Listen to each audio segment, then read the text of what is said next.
MP আনার হত্যায় অন্যতম সন্দেহভাজন সিয়ামকে কলকাতা থেকে গ্রেফতার করেছে কলকাতা সিআইডি। এই বিষয়ে আরও বিস্তারিত জানাতে কলকাতা থেকে সরাসরি যুক্ত হচ্ছেন সহকর্মী ভাস্কর সর্দার। আমরা সরাসরি যাচ্ছি তার কাছে।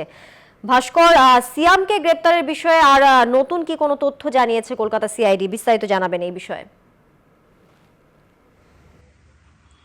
ধন্যবাদ তানিয়া। কিছুক্ষণ আগে আমরা যেটা জেনেছিলাম যে যার নাম, আমাদের একটু ভুল হয়েছে, যেটা বারে বারে যেটা বলা হচ্ছিল যে যার নাম সিয়াম, আসলে তার নাম কিন্তু সিয়াম নয়, তার নাম জিয়াদ। এবং যেখান থেকে আমরা এই মুহূর্তে যদি আমি আমার জায়গাটা বলি, সেটা হলো আমরা একেবারে যে কলকাতা যে নিউ টাউন থানা, সেখানে আমরা দাঁড়িয়ে আছি।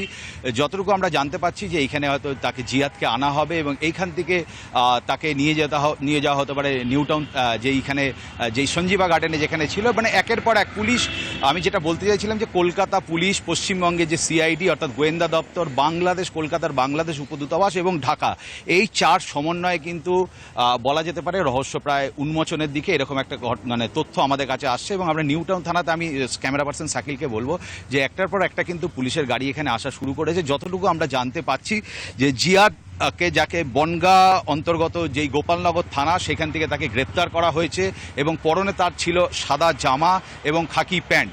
এবং তাকে গ্রেপ্তার আজকেই করা হয়, যেটুকু জানা যাচ্ছিল পুলিশের সূত্রে যে তাকে সে আজকেই হয়তো বনগাঁর কোনো একটি বর্ডার ধরে আবার অবৈধভাবে সে বাংলাদেশে প্রবেশ করছিল, তার আগে সে পুলিশের হাতে ধরা পড়ে। এখন মোদ্দা কথা হলো, মানুষ মানে আমরা মোটামুটি জানি ঘটনাটা কি হয়েছে বা কীভাবে হয়েছে। এখন কলকাতা পুলিশের মূল বিষয় হলো যে এই যে মৃতদেহ যেভাবেই হোক কীভাবে তাকে সরানো হয়েছে এবং কোথায় সেই মৃতদেহ, সেই শনাক্তকরণের জন্য যেটুকু আমরা খবর পাচ্ছি এই জিয়াদকে হয়তো এই নিউ টাউন থানাতে আনা হবে এবং এখান থেকে বিভিন্ন জায়গায় নিয়ে যাওয়া হতে পারে। এখনও পর্যন্ত যতটুকু খবর আমাদের কাছে, যে গোয়েন্দা দপ্তরে এই জিয়াদকে বসিয়ে রাখা হয়েছে এবং বিভিন্ন তদন্ত চলছে।